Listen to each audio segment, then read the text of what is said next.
Ya, alhamdulillah Iwan dan Awat lah kita dengarkan tadi renungan di bawah naungan Al-Quran. Kita sekarang masuk ke sesi pertanyaan, masih ada acara renungan di bawah naungan Al-Quran bersama Ustadz Husein atas. Sudah ada pertanyaan Ustadz. Assalamualaikum Ustadz Husein. Waalaikumsalam warahmatullahi wabarakatuh. Ustadz sering berkata kita konsentrasi ke matan hadis saja. Lalu bagaimana mengenai para periwayatnya itu sanad dan isnadnya? Dan bagaimana ahli rizal menentukan orang ini jujur atau tidak jujur? Baik, bismillahirrahmanirrahim. Alhamdulillahi rabbil alamin.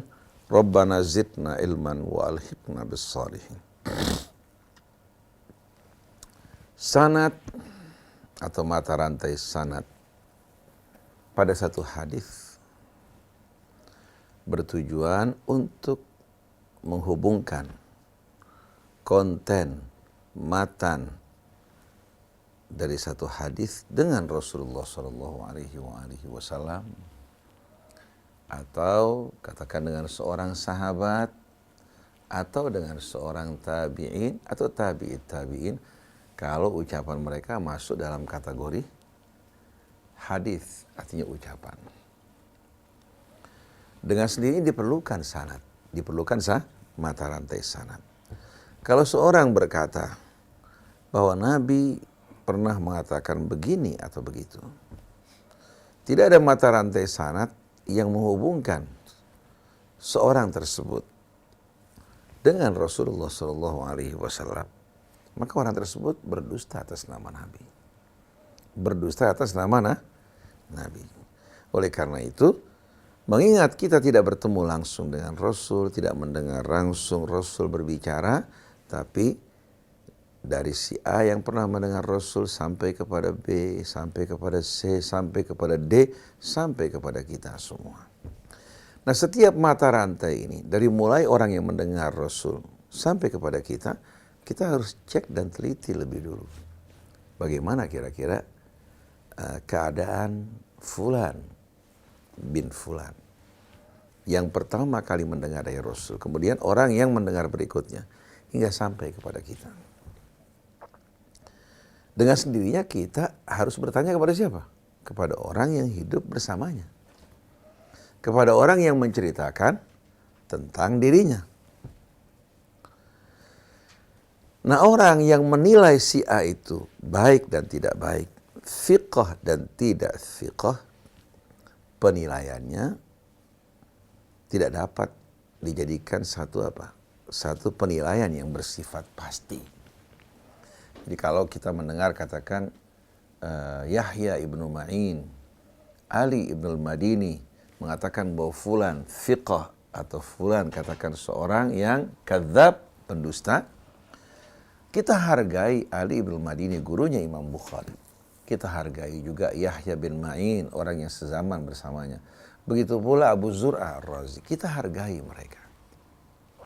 Tapi apakah penilaian mereka itu pasti, mutlak kebenarannya? Ini pertanyaannya.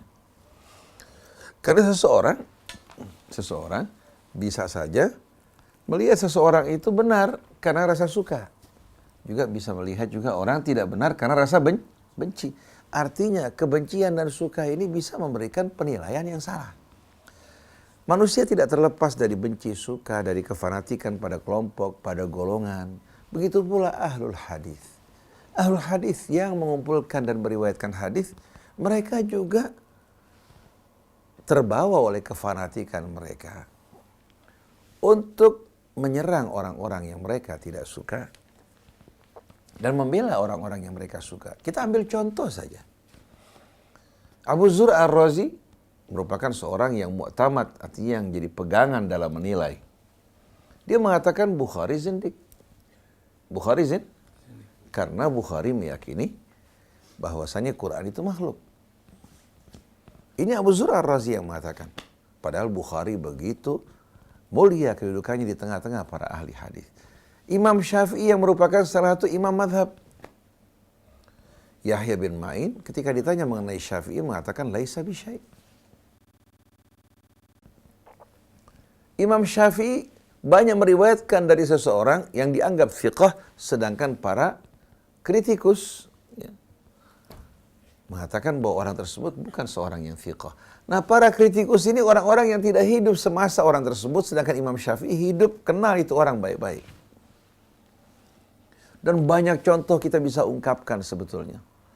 Berkaitan dengan penilaian-penilaian seorang kritikus terhadap seseorang yang dianggap thiqah, tapi ternyata orang ini terlibat dalam praktek-praktek yang tidak baik. Kenapa? Penilaiannya terkadang atas dasar suka, atas dasar benci. Ahlul hadis tidak menyukai kelompok-kelompok yang berseberangan dengan mereka. Yang banyak diantaranya menggunakan akal yang selalu mengembalikan kepada Al-Quran. Di mata ahlul hadis, orang-orang seperti ini mereka tidak sukai. Sampai saat ini. Jadi kita jumpai kondisi saat ini umat Islam yang terpecah belah, yang terbagi-bagi kepada kelompok-kelompok, itu pula keadaan yang terjadi pada masa setelah Nabi kita Muhammad SAW wafat, setelah para sahabat Al-Khulafa Ar-Rasyidin berlalu. Kita jumpai bagaimana umat terpecah belah, terbagi pada kubu-kubu, bukan hanya sekedar meriwayatkan kebohongan, sampai menumpahkan darah sahabat pun mereka lakukan untuk memperebutkan kekuasaan. Nah, bagaimana mungkin kebohongan tidak beredar? Nah, mereka yang melakukan kejahatan, pertumpahan darah, melakukan berbagai macam perbuatan yang dilarang dalam agama, untuk membuat rakyat menerima, mereka membutuhkan orang-orang yang melakukan pembenaran dan merestui perbuatan mereka. Kalau Quran, kita jumpai tidak pandang bulu terhadap siapapun. Bicara di hadapan keluarga Rasul seperti Abu Lahab, tabbat yada abi lahabi wa tab. Bicara terhadap orang-orang mustad'afin dengan bahasa yang indah. Mereka-mereka yang beriman pada Allah. Bagaimana Allah mengingatkan Rasulnya untuk perhatian terhadap mereka dan tidak mengusir mereka. Dan tidak mengutamakan pemuka-pemuka Quraisy. Quran bagaikan air. Penuh dengan manfaat. Tapi adil. Tidak membeda-bedakan yang tinggi maupun yang rendah. Walaupun dalamnya berbeda-beda. Tapi permukaannya sama. Itu Quran. Tapi kalau hadis, bukan Rasulnya yang salah. Bukan Rasulnya yang keluar dari kebenaran. Tapi kebohongan-kebohongan yang mengatasnamakan Rasul yang dilakukan oleh mereka-mereka yang ingin menyenangkan orang-orang yang menghidupkan mereka. Atau ingin mendapatkan kedudukan dari penguasa-penguasa yang berkuasa. Begitu pula untuk menimbulkan fitnah. Membusukkan orang-orang yang tidak disukai oleh para penguasa, mereka menyebarkan kebohongan yang bermacam-macam. Oleh karena itu pada zaman Nabi sendiri, kita jumpai ada orang yang berdusta atas nama Rasul. Sampai Rasul mengancam, man kadzaba alayya falyatabawa maq'adahu minan nar. Siapa yang berani berdusta atas namaku, silahkan dia menempatkan tempatnya dalam api neraka. Orang datang kepada Rasul, bisa memutarbalikkan fakta, hampir berkobar peperangan seperti yang Allah terangkan dalam suratul Hujurat. Orang membawa berita bohong kepada Nabi kita Muhammad SAW. Ini orang yang hidup bersama Rasul. Bahkan seorang Ansar, sebagaimana diterangkan pada ayat 105 tadi suratul Nisa, pernah berbohong kepada Rasul, menuduh seorang Yahudi mencuri, padahal dia yang melakukan pencurian. Kaumnya pun datang bersumpah di hadapan Rasul membela orang ini. Ini hidup bersama Rasul. Apalagi yang datang setelah Rasul. Oleh karena itu Khulafa Ar-Rasyidin, Abu Bakar, Umar, Uthman, Ali, dan sahabat yang lain Ibnu Mas'ud, dan lain-lainnya, mereka betul-betul tidak sembarangan menerima orang meriwayatkan hadis. Ini generasi sahabat. Kalau ada orang mengatakan qala Rasulullah, langsung Sayyidina Umar pegang. Mana saksimu? Kalau dia nggak mampu membawa saksi 2 orang, langsung dicambuk. Sampai dalam riwayat, silahkan baca buku-buku yang berbicara mengenai keterangan tentang Abu Hurairah. Sayyidina Umar pernah mencambuk dirinya, bahkan memenjarakannya karena banyak meriwayatkan hadis. Saya nggak mengatakan karena dia berdusta, karena banyak meriwayatkan hadis pada masa Sayyidina Umar sampai dicambuk bahkan dimasukkan penjara.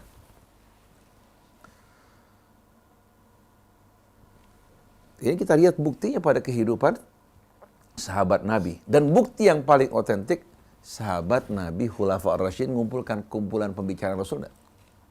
Abu Bakar, Umar, Uthman, Ali, satu dari mereka ada nggak yang ngumpulkan hadis-hadis Rasul dalam satu buku? Quran mereka kumpulkan, hadis nggak dikumpulkan. Apakah berarti mereka ini orang-orang yang tidak tahu? Apakah mereka orang yang bodoh? Apakah mereka orang-orang yang nggak berakal? Apa kita lebih pintar dari mereka? Mereka orang yang tahu, orang yang berakal, dan tahu betul bahwa manusia itu dapat berbohong. Sebaik apapun orang, bisa melakukan kebohongan. Maka Nabi sebelum meninggal, berkali-kali mengatakan, La taktubu anni ghairal Qur'an. Jangan tulis dari saya selain Qur'an.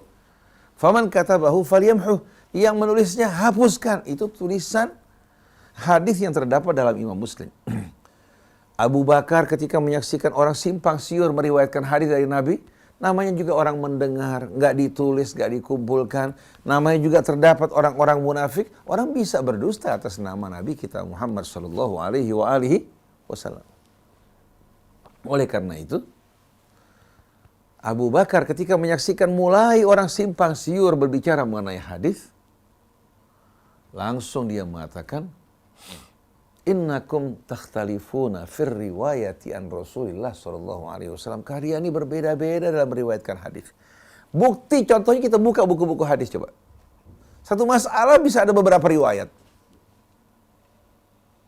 Walladzina ya'tuna ba'dakum sayakhtalifuna aktsar. Orang yang datang setelah kalian pasti akan lebih bertentangan, berselisihan. Maka Sayyidina Abu Bakar mengatakan, kalau ada orang bertanya kepada kalian, katakan pada mereka, bainakum wa bainana kitabullah, di antara kami dan kalian ada kitab Allah. Apa yang Allah halalkan, halalkan, yang diharamkan, haramkan, yang diperingatkan, kita jauhi. Ya. Tapi yang terjadi, yang Allah perintahkan kita nggak kerjakan, yang dilarang kita kerjakan. Allah perintahkan kita bersatu dalam agama Allah, kita pecah belah. Pakai nama-nama yang bermacam-macam. Ini nama semua dari mana? Dari syaitan. Yang datang dari Allah, wa raditu lakumul Islam. Kita ganti nama Islam dengan yang lain-lain. Akhirnya berkelahi. Ini semua peperangan di Suriah, di Irak, di Mesir, permusuhan di Indonesia ini gara-gara nama-nama ini yang bermacam-macam. Nama ini diperjuangkan untuk kepentingan, baik itu dunia, kedudukan, harta, untuk bargaining di arena politik. Kenapa kita nggak buang aja nama ini semuanya? Gantikan dengan Islam. Islam itu tidak mengenal batasan geografi. Nggak ada Islam Nusantara, Islam Arab, nggak ada sama sekali. Islam Cina, Islam Jawa tidak ada. Yang ada Islam satu yang datang dari sisi Allah Ta'ala. Karena Islam bukan pendapat, bukan madhab yang berasal dari manusia, tapi Islam berasal dari Allah. Ini enggak. Karena Islam yang datang dari Allah kita gantikan dengan madhab yang datang dari manusia, akhirnya manusia porak-poranda. Gara-gara kurut berantem, dia lupa Tuhannya sama, nabinya sama, kitabnya sama. Kan aneh luar biasa. Jadi sanad itu diperlukan untuk membantu kita meneliti dan mengkaji. Untuk apa? Menunjukkan bahwa ini yang kita dengar dari konten atau matan satu hadis ada sanad yang berhubungan dengan Rasul.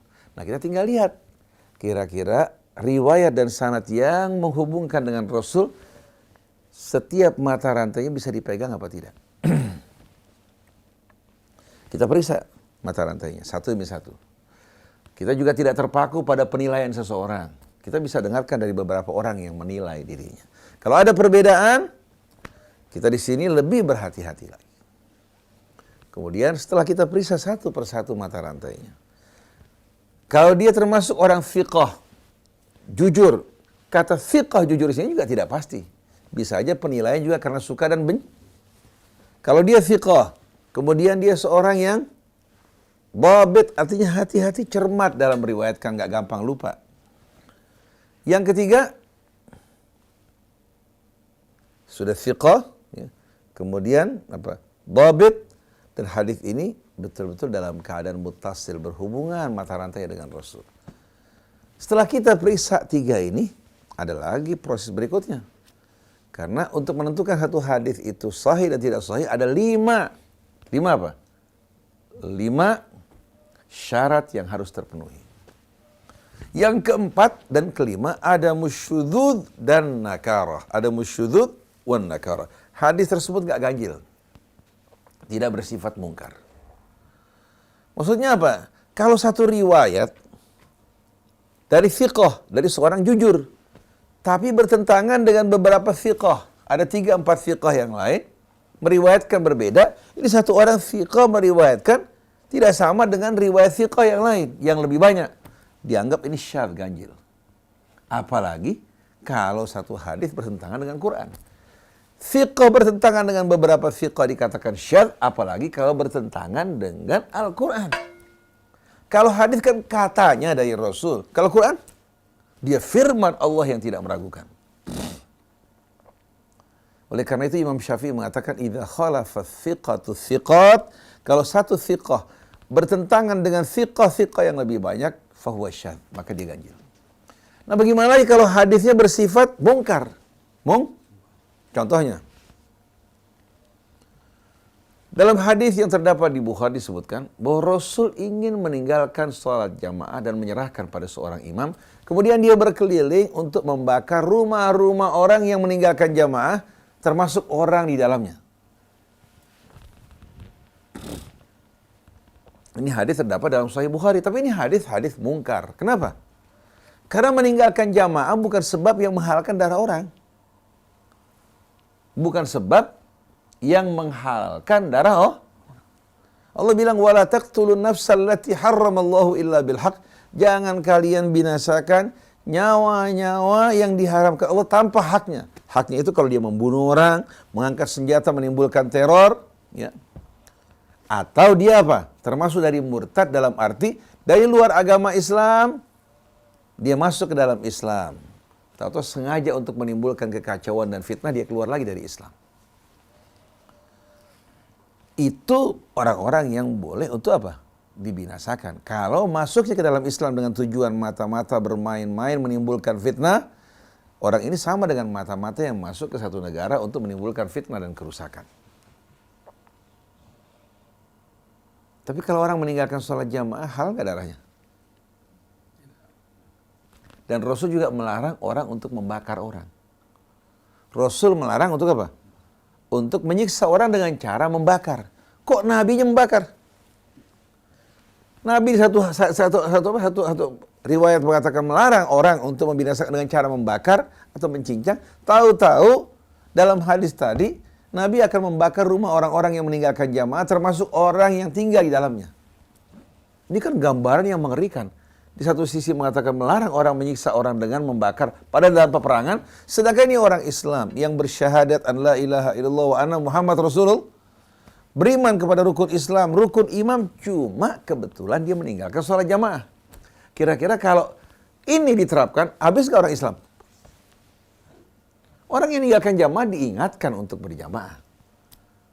Dimulai dari imam di atas, para pemimpin, baru yang di bawah kan? Tapi kalau meninggalkan jamaah, kemudian dibunuh, wal'iyadzubillah. Ada yang mengatakan bahwa ini hanya sekedar ancaman dan peringatan. Nabi walaupun mengancam, memperingatkan orang, tidak pernah keluar dari kebenaran. Nabi dalam humornya tidak keluar dari kebenaran. Seriusnya tidak keluar dari kebenaran. Marahnya tidak keluar dari kebenaran. Cintanya pun tidak mengeluarkan diri dari kebenaran. Jadi itu yang mengatakan bahwa ini hanya motivasi perumpamaan, bohong. Hadis ini mungkar karena maknanya bertentangan dengan ayat-ayat Al-Quran, bahkan hadis yang lebih sahih. Jadi kalau kita perhatikan sama-sama, bahwa satu hadis itu kalau dianggap benar oleh seorang yang dianggap betul-betul memiliki kemampuan dan otoritas dalam mensahihkan hadis, belum tentu dia benar.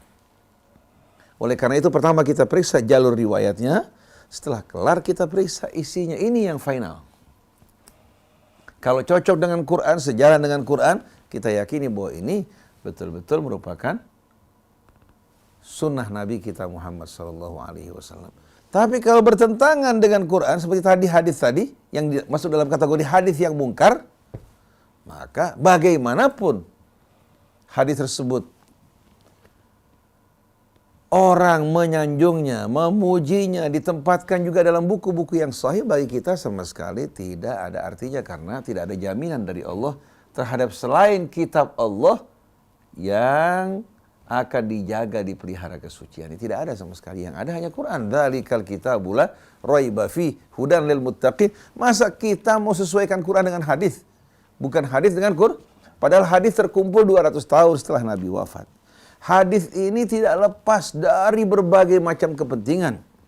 Orang yang berkuasa, yang berselisih, saling menumpahkan darah, memperebutkan kekuasaan, tidak terlepas dari kepentingan madhab-madhab yang berupaya untuk membela madhab mereka dengan cara berbohong. Ini kita jumpai fakta-faktanya amat banyak. Oleh karena itu, Allah tidak pernah mengatakan bahwa al-haqqu fi hadithi Rasulillah. Al-haq pada hadis Rasul gak ada. Tapi al-haqqu min rabbik. Kebenaran yang datang dari Tuhanmu dan yang pasti datang dari Allah tanpa perlu kita bertanya-tanya Al-Quran. Yang ragu silahkan buktikan ketidakbenaran Al-Quran. Jadi berkaitan dengan ahlul jarhi wat ta'dil, orang yang bekerja sebagai apa? Sebagai seorang yang mengoreksi, yang mengkritisi rawi-rawi ya, yang meriwayatkan hadis dalam mata rantai sanad. Itu kita hargai pendapat mereka.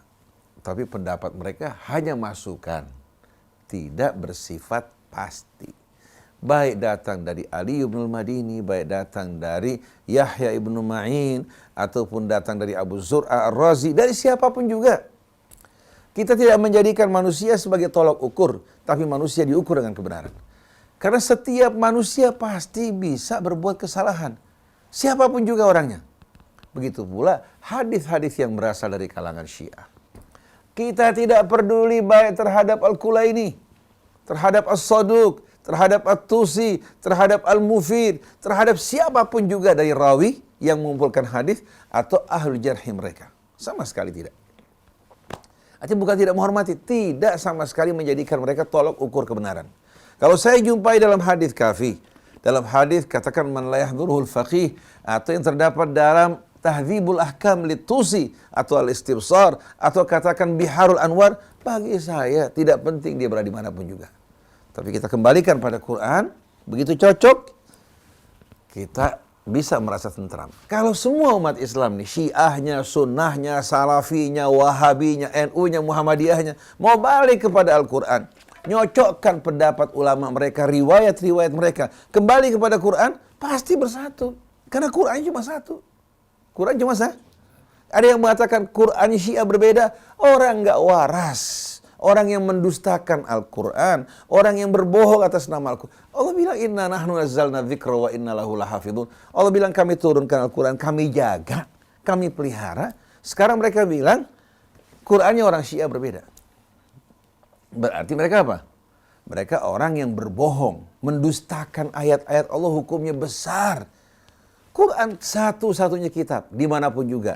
Yang dicetak di Indonesia, di Saudi Arabia, yang dicetak di Iran, cuma percetakan yang berbeda. Qurannya sama, isinya sama. Kalau ada yang mengatakan ada Quran selain Quran kita, silahkan bawa ke hadapan kita. Jadi kita nggak bisa katanya, menurut ini, ulama ini, kiai ini atau habib, tidak ada sama sekali. Yang ada kebenaran yang menenteramkan hati yang datang dari Allah Subhanahu wa taala. Oleh karena itu, kebenaran yang sejati tidak dapat diukur oleh manusia yang berbuat benar. Karena terkadang-kadang dia salah, terkadang-kadang dia lupa, terkadang-kadang dia keliru. Begitu pula tidak dapat diukur dengan perbuatan benar juga yang datang dari manusia, karena perbuatan tersebut terkadang tidak bersifat mutlak. Ada benarnya, ada salah. Ada kelirunya, ada lurusnya. Tapi kebenaran itu tolak ukurnya yang datang dari Allah. Jangan repot-repot. Oleh karena itu orang Syiah, orang Sunnah, semua ngapain ribut? Ngapain bertengkar, berselisih, ngapain kalian saling kafir, mengkafirkan. Masing-masing beranggapan kunci surga di tangan dia. Bohong. Ini bohong, bohong atas nama Allah maupun Rasulnya. Kalian semua tidak akan selamat kecuali kalau kalian menegakkan kitab Allah. Sebagaimana yang Allah katakan pada ahli kitab, ya ahlal kitab lastum ala syai'in hatta tuqimut Taurat wal Injil wa ma unzila ilaikum min rabbikum. Kalian bukan apa-apa, tidak berarti apa-apa di sisi Allah hingga kalian menegakkan Taurat, Injil dan kitab yang Allah turunkan kepada kalian. Maksudnya orang Islam juga tidak akan mungkin selamat kecuali kalau menegakkan kitab Allah. Jadi nggak ada Islam Jawa, nggak ada Islam Sunda, nggak ada Islam Sumatera, Islam Sulawesi, Islam Nusantara, nggak ada. Yang ada Islam yang satu datang dari Allah. Karena sumbernya satu. Kalau mazhab, fikiran, kesimpulan pemahaman, bisa pemahaman Ustadz Fulan, Kiai Fulan, Habib Fulan. Tapi bukan berarti kalau Habib pasti benar, kalau Kiai pasti benar, kalau Ustadz, nggak ada. Kebenaran diukur dengan tolak ukur kebenaran. Oleh karena itu jangan bikin bingung kita, jangan bikin orang-orang awam bingung. Semua dikembalikan, Habib Fulan begini, Kiai Fulan begini, Ustadz Fulan begini. Kalau begini atau begitu kenapa? Memangnya Allah jadikan mereka sebagai tolak ukur? Tidak ada sama sekali. Mereka semua diukur dengan Al-Quran. Jadi bukan kebenaran diukur sama Ustadz Hussein, sama Ustadz Firanda, sama Ustadz katakan umpamanya siapapun juga, atau diukur dengan Ibnu Taimiyah atau Ibnu Qayyim, sama sekali tidak. Tapi Ibnu Qayyim, Ibnu Taimiyah, Hussein bin Hamid diukur dengan Quran. Kalau cocok dengan Quran, kalian terima, yakin tidak akan salah. Kalau nggak cocok dengan Al-Quran, walaupun saya berbusa berulang kali mengatakan, jangan terima, jangan dengarkan, tutup kuping. Jadi kita tidak ingin mengajarkan orang berfanatik, tidak ingin mengajarkan orang menutup mata, tulis seperti keledai, tapi ingin membuka matanya sebagaimana sabda Rasul yang diajarkan Quran. Kul hadhihi sabili. Katakan ini jalanku. Bagaimana ya Allah jalan yang kau tunjukkan? Ad'u ilallah ala basirah. Ana wa manittaba'ani. Aku mengajak orang kepada Allah. Ala basirah dengan buka mata, dengan buka akal fikiran, dengan kesadaran, bukan ikut-ikutan. Bukan nutup mata atau nutup telinga, tapi dengan membuka mata, mengikuti kebenaran atas dasar pemahaman, bukan ikut-ikutan. Maka saya tidak mau mengancam, kalau kamu bertentangan dengan kami, sesat. Kamu keluar dari manhaj salaf atau manhajnya Ustadz Hussein, sesat, nggak ada. Ustadz Husainnya, salafnya, kiai manapun juga, kalau bertentangan dengan Quran, sesat dan tidak akan selamat. Jadi bukan orang diukur sama Ustadz Husain, sama kiai fulan, Ustadz fulan, sama sekali nggak ada. Kita nggak ada jaminan bagi kita sebagai seorang yang monopoli kebenaran. Tapi kita semua diajak untuk kembali kepada Al-Quran, dan kita mengukur diri kita dan orang lain dengan Al-Quran. Maka Allah katakan, Al-haqqu min rabbikum. Faman sya'a falyu'min, wa man sya'a falyakfur. Kira-kira beres nggak Imam Krishna kalau syiahnya, sunnahnya mau balik kepada Al-Quran? Tapi kalau masing-masing, menurut versi kita begini, menurut riwayat kita begini, kita bingung. Kalau gitu kebenaran macam-macam dong. Betul tidak? Versi kita mengatakan, ada lagi versi Ibnu Arabi. Ada lagi versi ini, versi itu. Semua imam mengajak orang kembali kepada Allah. Tapi ajakan mereka atau pendapat mereka terkadang ya, benar, terkadang kesimpulan mereka salah. Mereka tidak pernah mengajak orang untuk mensucikan, mensakralkan pendapat mereka. Tapi mengajak orang semua kembali kepada Quran. Anak mau tanya, ini kalau Quran hilang, yang ada pendapat Syafi'i, Maliki, Hambali, Hanafi, kira-kira umat Islam makin hari makin jauh nggak? Makin jauh. Akhirnya muncul agama baru. Betul nggak? Muncul agama apa? Sekarang dia mengatakan agama Syiah. Kalau orang mengatakan agama Syiah berarti ada agama Salafi. Ada agama ada agama Muhammadiyah. Belum lagi yang etnik, agama Arab. Ada agama Nusantara, katakan. Ada agama ini, waduh, jadi apa ini? Jadi kalau kita renungkan, kita bukan mengingkari adanya sanad. Sanad hanya untuk mengantarkan satu riwayat kepada Nabi kita Muhammad SAW. Butuh penelitian kembali orang-orang tersebut, apakah orang-orang yang jujur. Penilaian jujur tidak jujur juga, kita tidak langsung menerima begitu saja. Karena bisa saja orang menilai karena kefanatikan, karena kebencian, karena suka. Kemudian kita periksa lagi isinya di hadapan Quran. Kalau cocok, baru kita terima. Nggak cocok, kita anggap sepi. Hadirin sekalian, dari manapun datang, hatta dari Al-Kafi, dari At-Tabarsi, dari manapun juga, bagi kita tidak terikat dengan pendapat manusia atau kedudukan manusia. Kita hanya terikat pada nilai-nilai yang berasal dari Allah dan sesuai dengan nilai-nilai ilahi. Itu yang akan menjamin keselamatan biidnillahi azza wa jalla. Lagi yang lain? Assalamualaikum Ustaz Husein, ini dari Bapak Waalaikumsalam. Sunan Hasibuan di Kalisari. Ustaz, dalam ceramah Ustaz sering mengatakan bahwa Quran diturunkan pada tanggal 17 Ramadan. Bagaimana bisa tahu 17 Ramadan? Karena pada itu kan belum ada almanak dari Bapak Sunan. Bismillahirrahmanirrahim. Orang mengatakan bahwa Al-Quran diturunkan pada tanggal 17 Ramadan. Ada yang mengatakan pada tanggal yang lain. Kan kalau malam Lailatul Qadar itu, ya, Rasulullah bilang cari pada malam-malam witir terakhir.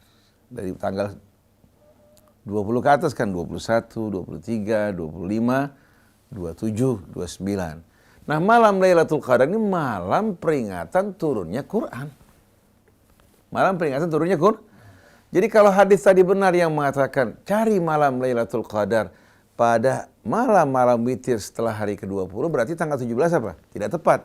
Tapi bisa saja bukan pada tanggal 21, 23, 25, 27, 29, bisa saja pada tanggal 17. Oleh karena itu tidak ada satupun yang bisa menjamin, memastikan bahwa malam Lailatul Qadar itu pada tanggal 17 atau tanggal 21, tanggal 23, tidak ada jaminan. Dan malam Lailatul Qadar itu merupakan malam peringatan turunnya Al-Quran. Inna anzalnahu fi Lailatul Qadri khairum min alfi syahr. Tanazzalul malaikatu waruhu fiha biizni rabbihim min kulli amrin salamun hiya hatta matla'il fajr. Jadi nggak ada jaminan sama sekali. Yang menjamin memastikan kapan malam turunnya Al-Quran. Apa 17, apakah 21, apakah 23, 25, 27, 29. Cuma hendaknya kalau orang cinta kepada Al-Quran, orang betul-betul mengikuti petunjuk Al-Quran, membacanya dengan adab yang mulia, insya Allah Allah berikan malam Lailatul Qadar yang penuh dengan rahmat dan ampun. Tapi kalau orang ini terhadap Quran tidak dekat, tidak mencintai Al-Quran, akhlak perilakunya nggak baik, hidup dari hasil korupsi, walaupun dia bangun malam, walaupun nyumbang sana nyumbang sini, Allah tidak akan terima sama sekali amalnya. Karena ibadahnya bersifat pribadi, korupsinya merusak sistem bangsa dan negara. Maka lebih baik orang korupsi mendingan makan aja tuh hartanya. Nggak ada gunanya disumbangkan ke masjid, malah merusak masjid. Dikasih ulama, ulamanya rusak mentalnya.